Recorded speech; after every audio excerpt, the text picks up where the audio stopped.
Hi అండి, అందరికీ నమస్కారం. Welcome to my YouTube channel. ఈ వీడియోలో వచ్చేసి ఏపీ ఉద్యోగులు మరియు పెన్షనర్ల పెండింగ్ బిల్లుల చెల్లింపుల తాజా సమాచారం అయితే తెలుసుకుందామండి. అదే అండి, ఎక్కువ మంది మనల్ని అడుగుతూ ఉన్నారు సరెండర్ లీవ్స్ గురించి ఎస్పెషల్లీ. సరెండర్ లీవ్స్ అలాగే ఈఎల్స్ ఎర్నడ్ లీవ్స్ అలాగే డిఏ పిఆర్సీ అరియర్స్ ఇలా చాలా అడుగుతున్నారు. సో ఇప్పుడు ఈ వీడియోలో అయితే మనం సరెండర్ లీవ్స్ గురించి అయితే డీటెయిల్గా తెలుసుకుందాం. వీడియో అయితే ఎక్కడ కానీ స్కిప్ చేయకుండా ఎండ్ వరకు చూసినట్లయితే ఇన్ఫర్మేషన్ పూర్తిగా అర్థమవుతుంది. వీడియో నచ్చినట్లయితే ఒక లైక్ చేయండి. ఇంకా సబ్స్క్రైబ్ అవునట్లయితే మన ఛానల్ వెంటనే సబ్స్క్రైబ్ చేసుకోవడం ద్వారా నేను చేసే లేటెస్ట్ అప్డేట్ న్యూస్ ప్రతి ఒక్కటి కూడా ముందుగా మీరైతే చూడడానికి వీలవుతుంది.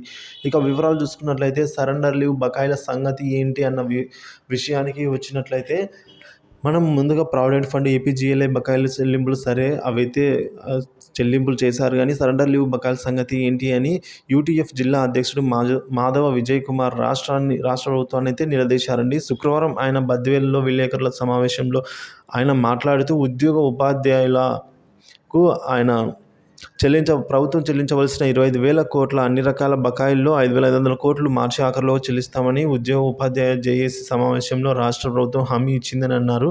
హామీ మేరకు ప్రావిడెంట్ ఫండ్ ఏపీజీఎల్ఐ బకాయిలను కొంత మేరకే చెల్లించింది. అయితే ఇచ్చిన హామీ మేరకు పూర్తి స్థాయిలో బకాయిలను చెల్లించడంలో ప్రభుత్వం విఫలమైందని అయితే ఆయన చెప్పారు. సరెండర్ లీవ్ బకాయిలను ప్రభుత్వం 2 ఏళ్లుగా ఉద్యోగ ఉపాధ్యాయులకు చెల్లించలేదు అని అయితే ఆయన ఈ విధంగా ప్రభుత్వాన్ని అయితే నిలదీయడం జరిగిందండి.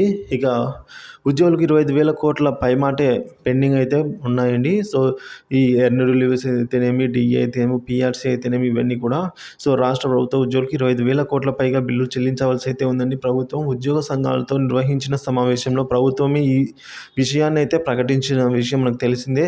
కరువు భత్యం బకాయిలు, పిఆర్సీ బకాయిలు, సరెండర్ లీవ్స్ అన్ని పెండింగ్లోనే ఉంచేశారు. పదవీ విరమణ ప్రయోజనాలు ఇవ్వటం లేదు. సిపిఎస్ ఉద్యోగుల పెన్షన్ నిధికి జమ చేయవలసిన మొత్తం అనేక పెండింగ్లో అయితే ఉన్నాయండి బకాయిలు. ఇక పరిశ్రమలకు చెల్లించవలసిన బకాయిలు 250 కోట్లు 2,500 కోట్ల వరకు అయితే ఉన్నాయి. ఈ ఏడాది ఫిబ్రవరిలో పారిశ్రామిక ప్రోత్సాహకాలను చెల్లిస్తామని ప్రభుత్వం హామీ ఇచ్చింది. కానీ ఇప్పటి వరకు అవేవి చేయలేదు అని అయితే నిలదీయడం జరిగిందండి ఏపీ రాష్ట్ర ప్రభుత్వాన్ని అయితే.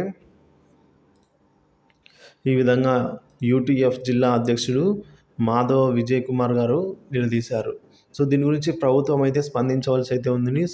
ఎటువంటి తాజా అప్డేట్ న్యూస్ వచ్చినా కూడా సరెండర్ లీవ్స్ కానీ, ఎర్నడ్ లీవ్స్ కానీ, డిఏ కానీ, పిఆర్సీ కానీ వీటన్నిటి గురించి మళ్ళీ వీడియో చేయడం జరుగుతుంది. అప్డేట్ అయితే ఎప్పటికప్పుడు తెలియజేస్తూనే ఉంటాను. వీడియోకి అయితే ఒక లైక్ చేయండి. ఇంకా మన ఛానల్ని సబ్స్క్రైబ్ అవునట్లయితే సబ్స్క్రైబ్ చేసుకొని అప్డేట్స్ ఫాలో అవుతున్నాను. Thank you for watching this video.